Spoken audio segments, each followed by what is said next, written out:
All systems are a go. Ladies and gentlemen, hold on to your seats. Taking care of Iredell with North Carolina State Representative Jeff McNeely is about to begin. In 5, 4, 3, 2, 1. Good morning, Iredell County. Hope everybody can hear me. We got a new studio here, so we're all trying to figure it out a little bit. I hear a little crackling. I don't know how bad it is out there. Hey, it's a pretty day today. Got rain all over the weekend, but now it's looking lovely outside. Got a guest calling in today, Jack Clark. Some of y'all may have voted for him, I hope. He actually had the most votes in the state auditor race, and now he's in a runoff. And so we're going to talk with him. So it's coming up, I'm pretty sure, May the 14th. So he's got to start all over again campaigning and need y'all to come out. There's actually a couple races. There's the lieutenant governor's race, and then there's the auditor race that will be on our ballot. That'll be the only thing on ours here in Iredell County. There will be some congressional districts. So, and over the weekend, the Iredell Republican Men's Club, we voted to endorse Hal Weatherman for lieutenant governor, who had the most votes, and we also voted for Jack Clark for auditor because he had the most votes. So those are endorsements from the Iredell County Republican Men's Club, and it should be probably a low turnout, unfortunately, but maybe not. So let's get out and vote. It was actually a fairly low turnout, folks, for the primary, and well, the primary's over, and thank the Lord. 24% turnout for it, which I felt like's kind of sad to a point. Trump ended up winning here 75 to 25. Nikki Haley come in second. And if anybody wants to call in and make sure of the new number, 844-788-3464. So if anybody would like to call in and talk about that or anything else, please do. 844-788-3464. So love to hear from you. Also, you had Mark Robinson ended up winning the governor's race on the Republican side and Josh Stein on the Democrat side. So we got that set up for November. Looking through the ballot here at a couple other different things that happened. Also, Pat Harrigan ended up winning the 10th District congressional race. It was close over Gray Mills, Iredell County boy. Harrington 41, Mills 39. Also had some other ones in there. Brooke McGowan come in at 10% and Charles Eller at 7%. And I'll just say this: Iredell County's the largest county in the district. We had 3 people from our county place second, third, and fourth. I wish if we had it to do over, maybe some of those candidates rethought that, because it's a shame that we didn't get one of our candidates across the line from Iredell County to be our congressman. But that's not what happened. So also in my race, it was fairly heated too. Ended up prevailing 55-45 over John Galena. And on down the line, if you want to look, our county commissioners, we had, make sure I get to the right one here. We had Gene Haupt coming in first. We had Melissa Nieder second, Scotty Brown third, and Richard Coleman fourth. So, and fairly close there in the third and fourth and second. So all those were really close. Ended up being Miss Melissa Nieder at 10,640, Scotty Brown 10,111, Richard Coleman 9,775. So those last 2 spots with those 3 people fairly close, but no runoff involved in that. So also of importance, I think, Sarah Kirkman won fairly handily in our district attorney's race. She's been there a while and doing a good job. And we have a new lady, she's been with the district attorney's office for a while, but Courtney Marlowe ended up winning as far as North Carolina District Court Judge 32, seat 3. And she won fairly handily, 63 to 37. So a lot of good things happened on the ballot. A lot of things kind of surprised. Did see Michelle Morrow end up beating Catherine Truitt, the incumbent there. So that was kind of something I wasn't expecting. Chad Brown ended up winning on Secretary of State. And John Hardisher, I thought, would carry the North Carolina Labor Commissioner, but Luke Farley ended up getting him. So it was an interesting primary. Like I said, hard fought. A lot of things went on. You'll hear more about it probably as we go on. But the biggest thing is that we come together in unity, especially on the Republican Party here in Iredell County, because that's where the most contested races were. We hope you realize that we need to get more conservatives elected. That's how we're going to take this country back from the wokeness that there is out there. So this is real critical. And at 24%, that's sad, y'all, that's really determined a lot of these different races, district attorney, more than likely the judgeship, some of the other stuff, pretty much already determined, what's going to happen in November now. County commissioners, more than likely determined. We'll see. And if you're not happy with the way things went and you didn't vote, do not complain. The only way I think you should be allowed to complain is if you voted. If you didn't, then you didn't put your part in. You didn't trust the system. And believe me, in Iredell County, the votes are counted. I pulled the ticket at South River and took a picture of it, and then I saw the results printed also at the Board of Elections on their website. They matched perfectly. So now they'll go back and they'll do individual random recounts of races and precincts to double check that. So your vote really does count.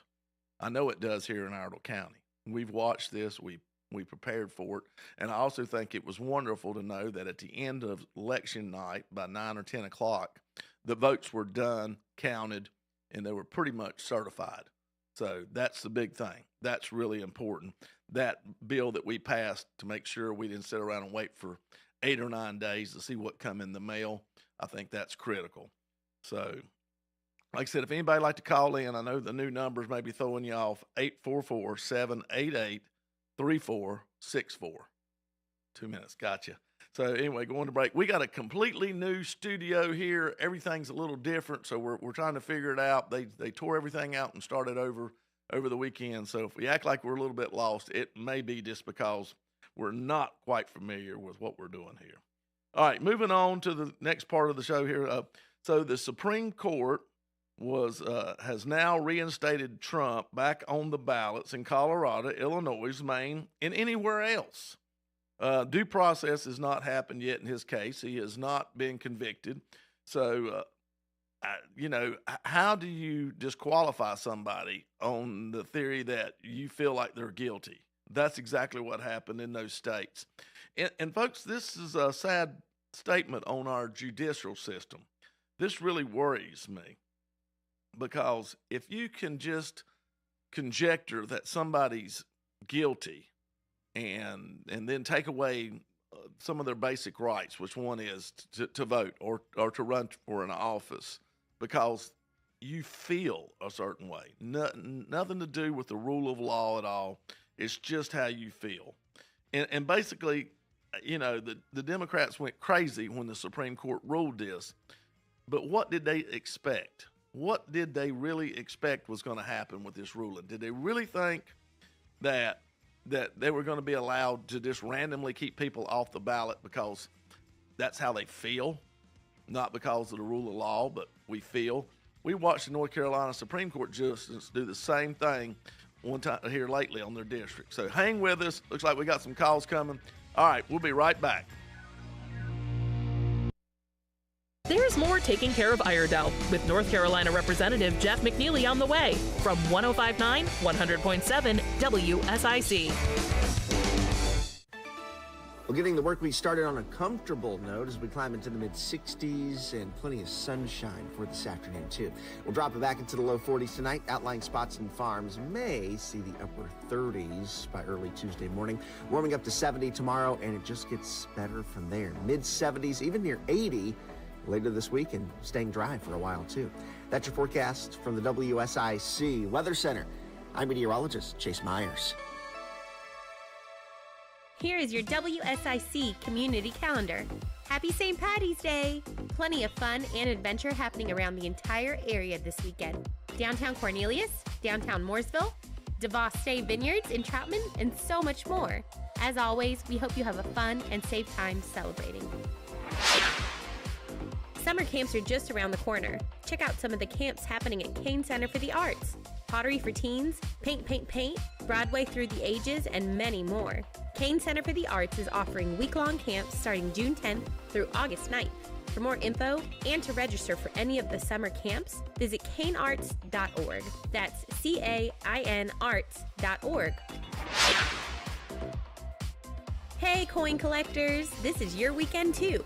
The Statesville Coin and Currency Show at the Statesville Civic Center is this weekend, featuring over 60 tables of some of the finest coins around. For more info, contact Bill Brewer of Carolina Prospectors in Statesville. The Statesville Coin and Currency Show, Statesville Civic Center, March 16th and 17th. Hey, this is Representative Jeff McNeely. We're writing break. Who we got here?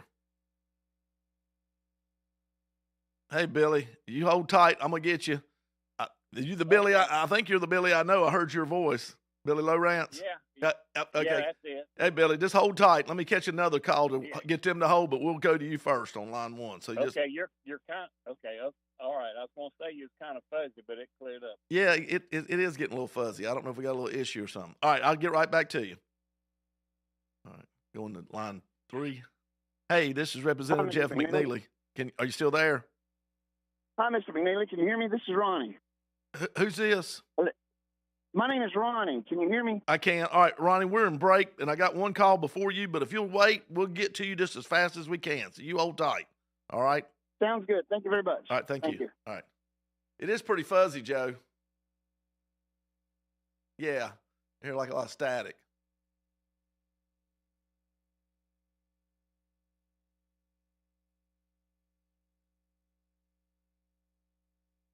I'll get by. Crap, we got 3.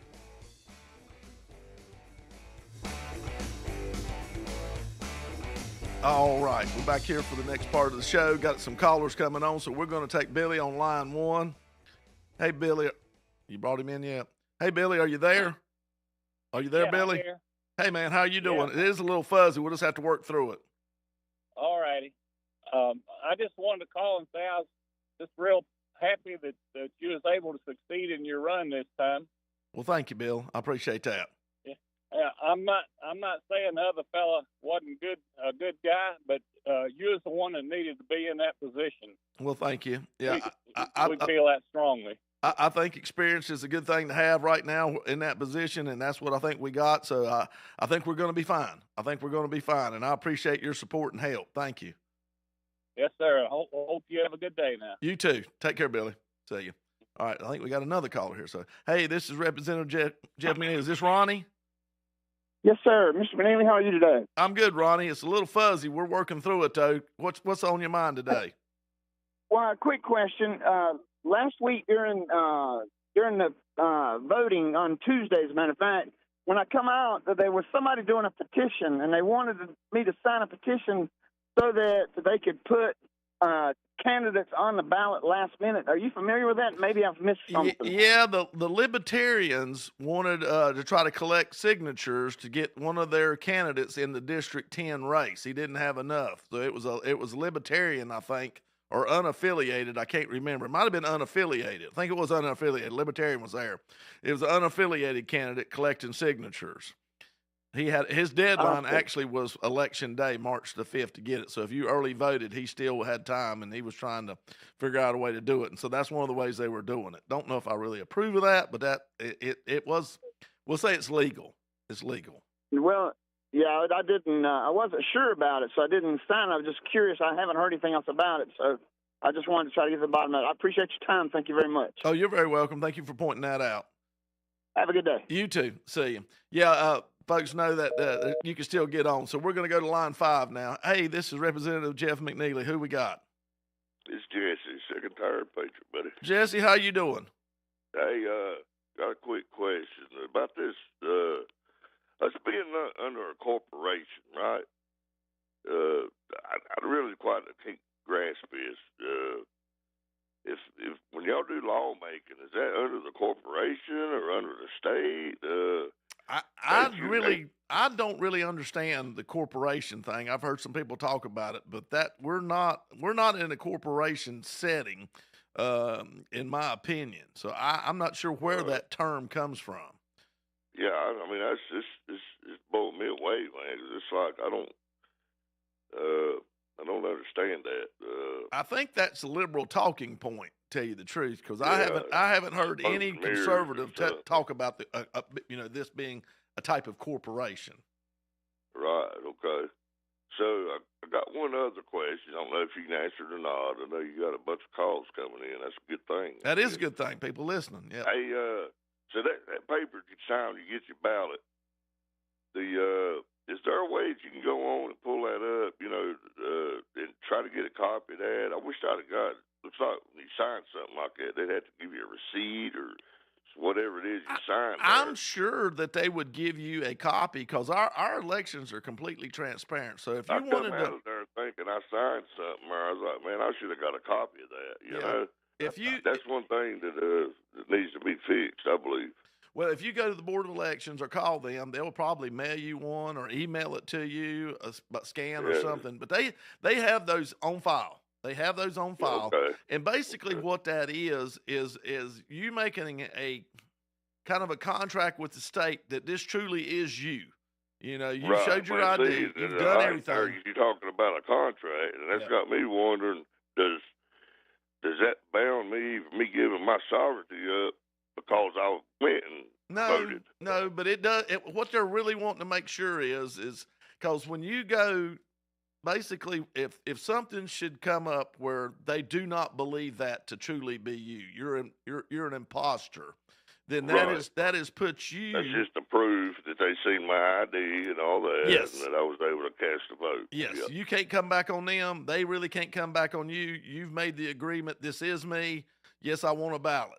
And so that Gotcha. When I say a contract, it's not really so much as that. It's just the legality in case something happens that your ballot's proved wrong or whatever. And if you early vote. And let's say you early vote on the first day and you go home that evening, have a heart attack and die. Right. They've got to be able to make sure they can retrieve that ballot and prove that was you there. But now they'll have to go to the register of deeds to show that you've passed away to deny that ballot because it has to be, you have to live to election day. Early voting is good, but it doesn't guarantee anything if you do not live to election day.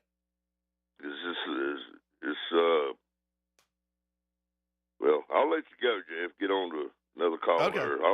Hey, man, congratulations, by the way. Thank you. I appreciate that, yes, Jesse. sir. All right, buddy. We're going to grab another one here real quick. We'll go to one. Hey, this is Representative Jeff McNeely. Who we got? Hi, this is Ralph. Hey, Ralph. How are you? Oh, just fine. Congratulations, sir. Thank you, sir. I appreciate that. Yeah, two quick questions, probably easy. If somebody wants to, volunteer or be involved supporting the Republican Party, what would they most likely do if you click volunteer on the website? If you wanted to, you can go to either the men's group or the women's group or just the executive committee, which you have to actually to have a vote. You can come to the meeting and watch. And may even get on a committee or something, not necessarily, but possibly. But the easiest thing to do is probably go to either the men's or the women's group, and women can go to the men's and men's can go to the women, and volunteer through the actions that they do. There's two different men's clubs. One of them just met this past Saturday, and the Iredell Patriot Men's Club, I think, is going to meet this coming Thursday. I think this Thursday. So two different men's groups, and actually two different women's groups also. One down at the lake right there in Mooresville, and then another one that's here, and they usually meet at Twisted Oak the last Thursday of the month. Yeah. Great. That sounds awesome. And then one other quick question here. If somebody wants to contribute to Republican candidates, but they'd rather not use Win Red, they don't want to get all the text messages or whatnot, do you just mail that in, or what is the alternative way to give? Yeah, if you would like to not participate through like the credit card, debit card portal, the Win Red, I know even on my page or just about anybody's page or the state Republican Party, you can mail a check. You can go on websites like jeffmcneely.com that has the address to mail it, or you can hit the button. Either way. So, Yeah, great. Thanks. And be honest with you, that'll save 3%. It's not bad to get a check in the mail. It's not bad. Yeah. Thanks, sir. I appreciate it. I thought that, it's interesting. The other one, the blue, is very similar. I was wondering if it was even the same company that's sponsoring that. And I think in their fine print says they're taking over 5% for themselves. And I don't know. Just didn't seem like the best system. Yeah, the Win Red is they're totally different from blue. It's a totally different thing. Okay. And they only take 3%, but 3% is 3%. So it adds up. It adds up. Yeah, you betcha. Thank you, sir, and congratulations again. Appreciate it, Ralph. Thank you. Mm-hmm. Bye. All right, folks, looks like we're going to get back to a little bit of talk here. If anybody else wants to call in, please do, 844-788-3464. Let me know what you got going on. So talking a little bit about the rule of law that we left off, I find it strange how justices, people who are supposedly our top judicial judges in each of these states, can just do something that they feel, not rule of law, but how they feel.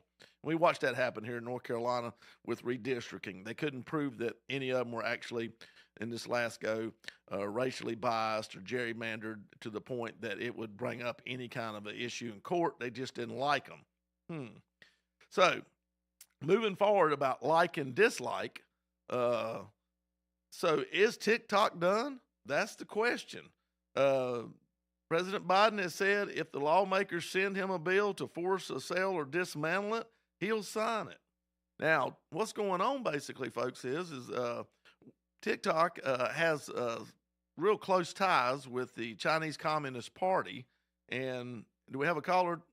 All right, we'll take a caller. We got time maybe for real quick. Yep. Let's go ahead and pull them up. Close time. Hey, this is Representative Jeff McNeely. We got about 2 minutes or less. Who we got going here? Oh, my name is Courtney Hayes. You're going to have to turn your radio down. Can you say it again? Hey, Can you hear me? yeah, turn your radio down if you would. It's going to cause an echo. Can you hear me now? Okay, it's off. Okay. Yes, sir, it's off. Who's this? Who we got? My name is Courtney Hayes. I'm right here out of Statesville. Hey, Courtney, how you doing? Man, I'm doing awesome, man. Hey, first, I want to say congratulations to you, Mr. McNeely. Man, I definitely got your vote in. I haven't voted in a while as far as locally wise. I did take a look at, the other candidate and yourself, man, and I pretty much just went off policy that you guys were pushing, man, and I like what you got going on, man. So I just want to say, first of all, congratulations on that. Well, thank you so much, Corey. I appreciate that. Thank you. Yes, sir. Yes, sir. And I do have a quick question, though. So about like 2, maybe 3 years ago, right, I already knew that Big Dog Trump was going to get in the office, right? Mm-hmm. And so I had went on ahead and I reached out to Patrick McHenry and everything because I wanted to pretty much get a tour of the White House and maybe even, get a chance to meet the big guy. Is that something that you take care of, like your office? Would I have to, because I reached out to him again and I want...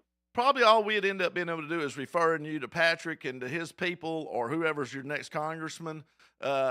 We don't have any ties to that. We got about 30 seconds here, so I got to talk quick. But we'll help you in any way. We'll put you to the people that you need to talk to. But we don't really set up anything like that. That has to be done congressionally. Corey, we got about 10 seconds here, so I appreciate you calling in. If you need help, you contact my office. We'll work any way we can to get you whatever you need, though. Well, sure. Thank you, sir. You're welcome. All right, folks, stay tuned. We got Jack Clark coming on second part of the show. Stay with us. We'll have more taking care of Iredell with NC Representative Jeff McNeely after these messages on 105.9 100.7 WSIC.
Here's your host, NC Representative Jeff McNeely on 105.9, 100.7 WSIC.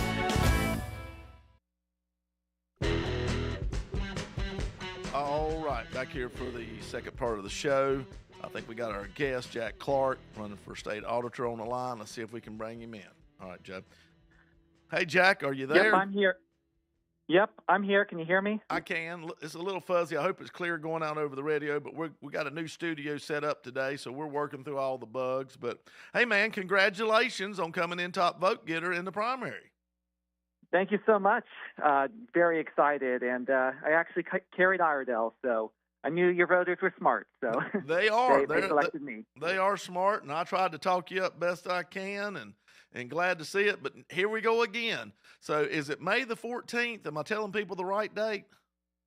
Yep, May 14th, and there's going to be a full early voting session. So this full 17 days of early voting plus the March 14th election. Lord mercy, here we go again. I swear. I know. I feel like a groundhog.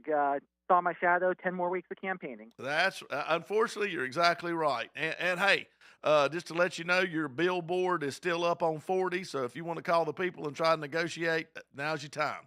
So you still got some leverage there. It's still up. So that's good. I don't know how many people have seen the billboard. It's out on 40 going eastbound near the weight station. So Jack's got one up there. It's been up there a while.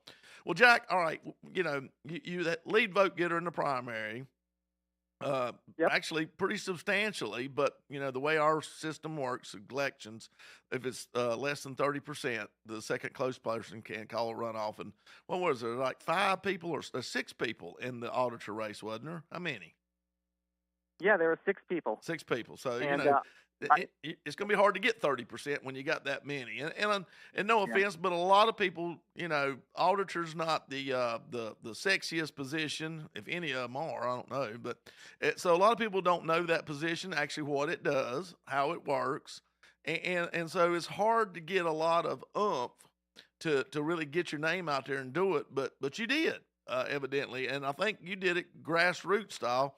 But before we talk about the campaign experience, tell everybody a little bit about who Jack Clark is. You've been on the show, but people don't remember real well. So who is Jack Clark, and tell us about yourself. Well, as a reminder to everyone, I was the only one campaigning who has a master's in accounting, a CPA license, and spent a whole career in auditing. So auditing is in my background. Most recently, I work for a budget chair in the House, one of your coworkers. I work for Kyle Hall. And so I've seen the budget process, which means I know where the money's supposed to go, and I've got the skills to audit where it actually goes. Yep. Now, Jack, are you married? I can't remember if you are or not. Yes. My wife and I live in Raleigh, and we are expecting the birth of our daughter in July. Well, you have been busy, not just campaigning. So I guess those times when you've been gone, it's good to come back home, it sounds like. So there you go. Congratulations on that. So you're going to... Thank you so much. Hopefully you're going to be an auditor for the state of North Carolina and a daddy here all about the same time. So there you go. All right. Yeah. Well, that's great news. That is great news. Well, tell us a little bit now about your experience out there on the campaign trail, because I'm sure you ran into a lot of questions and a lot of people asking a lot of different questions. So tell us some of the things that happened that allowed you to explain to them just exactly what the state auditor does. And maybe even tell us that too, because I think people need to understand what you will be doing if you're elected to this. So the main purpose of the state auditor is to go into anywhere that receives state money and make sure they're using that money for the right purposes. So the auditor is not the one deciding where the money goes. That's the General Assembly. But the auditor kind of just checks to make sure nothing's going to things it's not supposed to. On the campaign trail, you know, people don't know much about the auditor position, so a lot of times I didn't get many questions. But when I told people I was the only CPA running and the only one who had spent a career as an auditor, they would tell me, oh, you would think that would be a requirement. But unfortunately, it's not. Another thing people will do a lot is to say, hey, you know, can you audit this thing or can you audit that thing?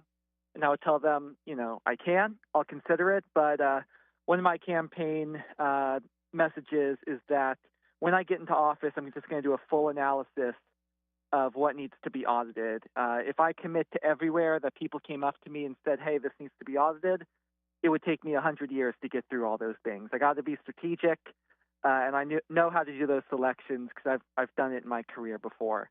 But everywhere can and should be audited. Everywhere needs to know that someone may come in behind them and make sure that they're doing everything right. But my main concern is everywhere I audit, I want to leave better off than I found it. Because everywhere can put in better processes and controls to help them track their money better and help them spend their money better. So I'm not as concerned about where specifically I audit, but I just know that everywhere I audit, I want to make sure fraud and waste of taxpayer dollars doesn't happen in the future.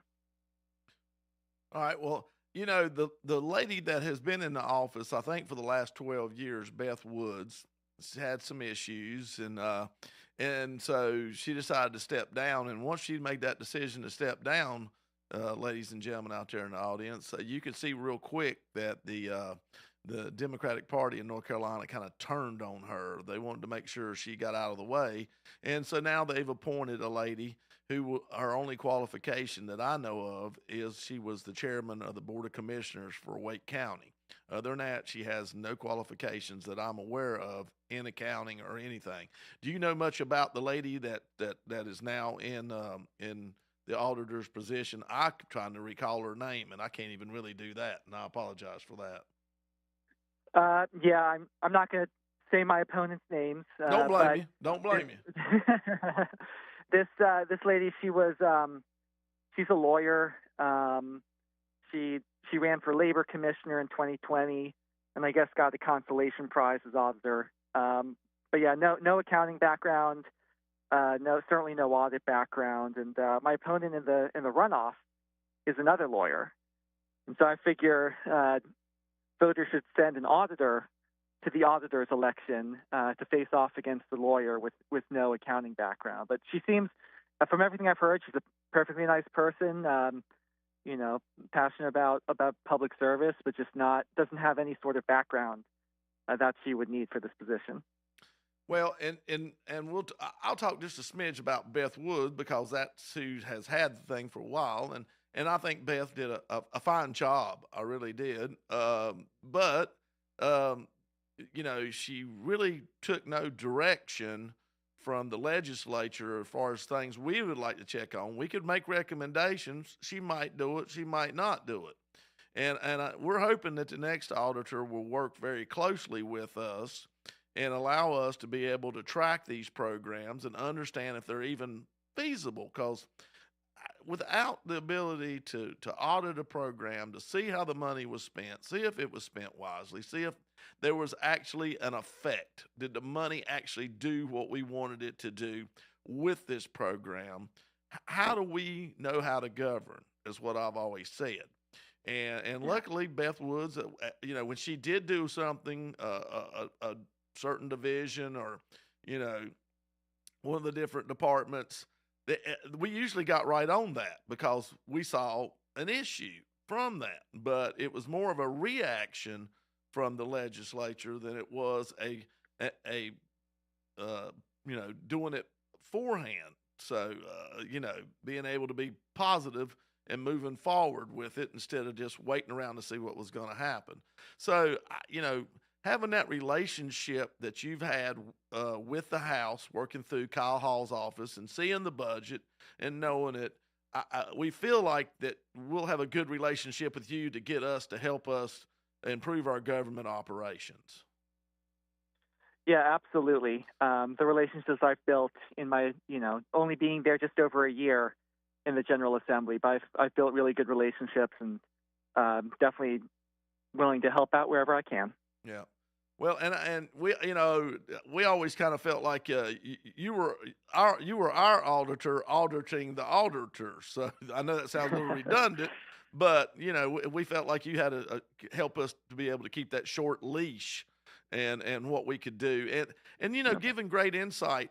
The budget, it's not fancy stuff that happens. It's roll up your sleeves and go to work for about 4 or 5, 6 months, it seems like, to get it done. And it's $30 billion a year worth of money, taxpayer money, that we have to make sure we appropriate to the right place and at the right amount to be able to get the job done, but no more, so we don't waste. And so, you know, having you in the room, I always felt like that, you know, we had our own auditor to try to help us make sure that these things did actually come to fruition. So that was, to me, Jack, that was a blessing having you there, because we knew we had somebody who knew how to crunch numbers and knew how to make sure that there was something, you know, we didn't get started off on the wrong foot before the money actually ever even got out the door. So I appreciate that. Yeah, like I said, always happy to help. All right. Well, let me ask you this, and we got about a minute before we go to hard break, so we'll probably just get the question out good, and then have to come back and answer it. But what's some of the funny things maybe that happened to you? I can tell some crazy stories with my primary I just had, but you're working all over the state. Maybe tell us a little bit of some of the crazy things that went on while you were out there on the campaign trail. I know you met a lot of people, and I know you had a lot of people helping you. You had to have to be able to do this. It doesn't just happen by magic. So I'm going to probably talk a little bit till we get to break, and then let you come back after the break and tell us a little bit about some of the different things that happened. But I know you had a lot of people working for you at different polls and different things. How hard was it to do the grassroots effort? And then we'll take that break and come back and hear some of the unique things that happened to you. So how hard is it to build that grassroots? Happy to say after the break. That's right. All right. So y'all just hold tight, because we got a lot going on and we're almost there. So folks, just hang with us. We got the last part of the show coming up. Jack Clark running for auditor in the election. So be with us here. Hurry up and get back. We'll be back with more of NC Representative Jeff McNeely and Taking Care of Iredell after this short break on 105.9, 100.7 WSIC. Hey, Jack. Yep. Hey, I'm going to let you tell.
All right, back here for the last part of the show. Got Jack Clark running for North Carolina Auditor. Got to kill this here. Thought I did here. All right, technical difficulty. Jack, are you still there? Yep. Can you All hear right. me? I got you. You know, when we left right there before we took the break, we were starting to get in kind of the grassroots because I know you had to build that to kind of get what you done. So tell us a little bit about how you went about that and what you did to come in first place. Well, I didn't start out with much of a network or much support, so I just had to talk to people, give them my story, give them my background, and a lot of people are very willing to help, especially within the GOP grassroots, all the different counties. People are very passionate. People really want to help out candidates they like, and so it's just talking to as many people as possible. Sometimes just with email, you know, there's 100 counties and you know, it's impossible to reach all 100 of them if I have a full-time job in the GA that I had. But, you know, my favorite part of the campaign by far was talking to all the voters, to all the grassroots people, asking them to put in a good word for me, handing out the materials for them. It was a lot more subtle and a lot more quiet than maybe some other campaigns. You know, I didn't campaign on being loud or having a bunch of TV ads. It was really just talking to people, and then they talk to people, and those people talk to people. And I also was blessed to have some family come down and help out at the polls. In particular, several of the poll workers agreed to hand out my material at the polls after I shared my story with them. So it's just talking to as many people as possible, which I'm an introvert. I mean, I'm an accountant, so that's pretty much a given. But you know, it's sometimes tough for me to get too much out there. But you know, by the grace of the Holy Spirit, I was able to have the strength to do as much as I needed, and I was just barely. I won by 1%, so I was given exactly as much strength as I needed for this campaign. Well, you know, praise the Lord. I hope He continues to give you just enough strength to get what you need done, to get this done. And you know, the scary thing is it will be probably a fairly low turnout in most of the different counties, just because unless they got something else going on, really it's going to be 2 statewide races. And so that's the way it'll be here in Iredell, which will make it kind of interesting. So praying that you do get it done. You know, you didn't spend a whole lot of money, I don't believe, at least not compared to your challenger now in the primary. You know, how did you do it? Because usually it's a money game these days. Yeah, well, I knew that I wasn't going to have the most money, and I knew that I wasn't going to have the most time on my hands. So I really had to hone in on message. You know, my opponent in the runoff, he spent about $500,000 in that race. But, you know, I spent a little bit just targeting certain areas, trying to get my message out as I can. But I'll say this, if I'm as efficient with my campaign money as I was, then I'll be efficient with your tax money. That's right. That's right. Well, and, you know, they'll usually say the way the ballot shapes up, that, you know, if you're first on the ballot for something like auditor or secretary of state, some of the offices that don't get a lot of glamour, they usually say that's a 5 or 10% pop right there a lot of times. But the number that come out, or not number, excuse me, letter that they draw out of a hat was D. So actually you were put at the very bottom of the ballot, if I'm not mistaken. So that was the complete disadvantage, and still come out on top. So that, to me, says a lot. Yeah, well, what I would tell people is, as Jesus said, the last shall be first. And that's what happened.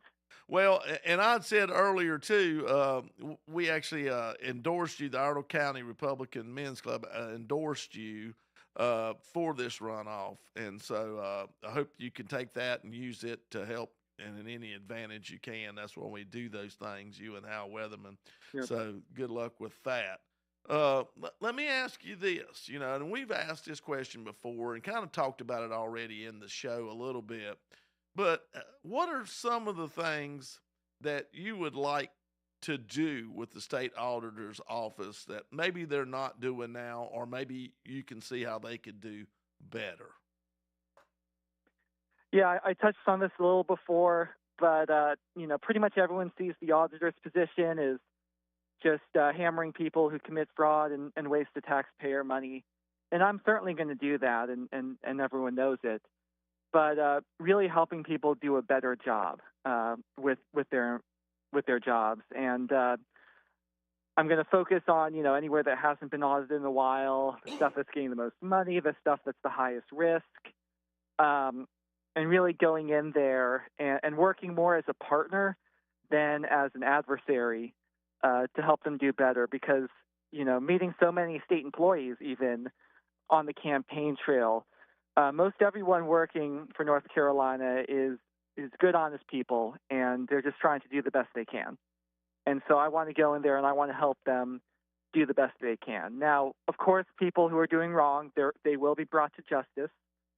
We will find that out. That's just the process of auditing and asking the right questions.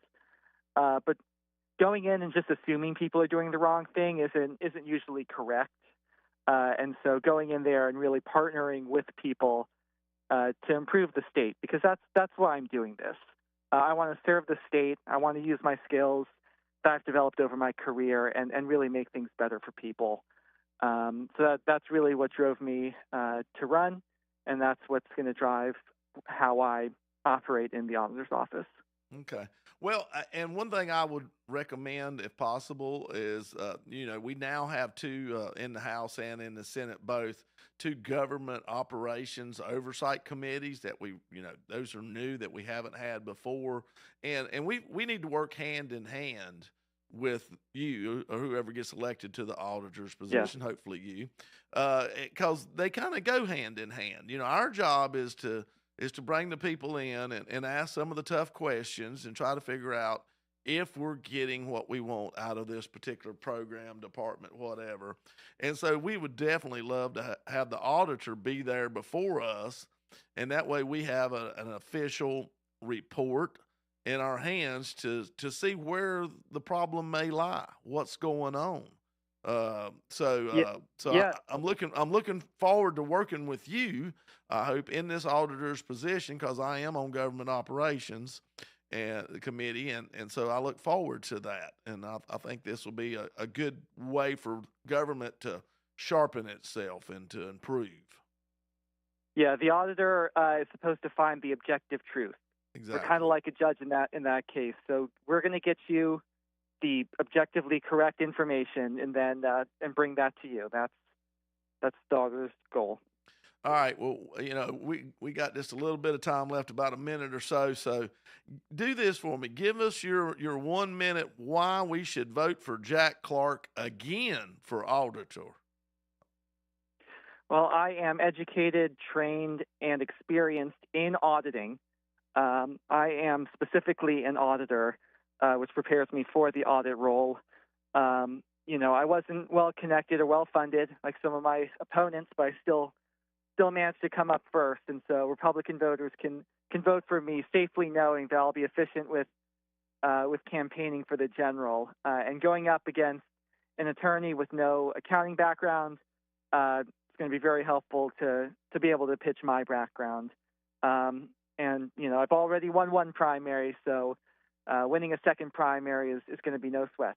I hear you. All right. Well, I'll tell you what, Jack, good luck out there. We appreciate you and the effort you put forth, and we're just going to try to keep working for you and make sure we get out and vote for you. So good luck. All right. Thank you so much. And congrats on your primary win as well. Oh, well, thank you, Jack. I appreciate that. All right, sir. You take care. Hope to see you soon. Yep. See you soon. All right. Folks, we ended the interview just a little bit early because I wanted to explain something that was on the ballot that brought about a lot of confusion, and I'm going to try to get that done here in about a minute or so. But at the very bottom of your ballot, there was an initiative put forth by the county commissioners that basically said instead of having a 2-year term for the third place vote getter, we would now have a 4-year term. And so, and it passed. It was close. And what that did to a point now, coming up in November, all three of the top vote getters will have 4-year terms on the county commission. There will no longer be a 2-year term for that third place person. And there's pros and cons in that. The pro of it is now that it builds more party unity moving forward. One person won't be left at his 2 years, maybe worked really hard, done a whole lot, and then they're going to have to do it again in 2 years. So kind of for the candidate, it made life a little simpler, a little easier. The con of it is every 2 years with the way it was set up, you would elect a new majority to the board. So 3 people would go on a 5-person board. So things could change if it's not going in the right directions. In 26 now, there'll only be 2 commissioners, not 3. So understand that that's what that did by passing that. It took away some of the animosity going into November from a primary. Nobody's fighting. So we're going to go ahead now. I hope that explained a little bit.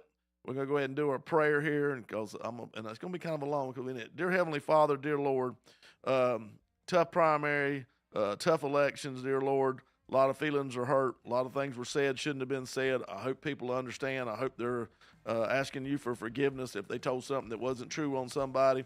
And dear Lord, I pray that you give those who have something told on them the strength. And I pray you watch after us. Lead us down your path. In Jesus Christ's name, amen. All right, folks, until next week, take care. You've been listening to North Carolina Representative Jeff McNeely. Join Jeff again next Monday morning at 11:05 for Taking Care of Iredell on News Talk WSIC. Serving you better than ever before. 105.9 100.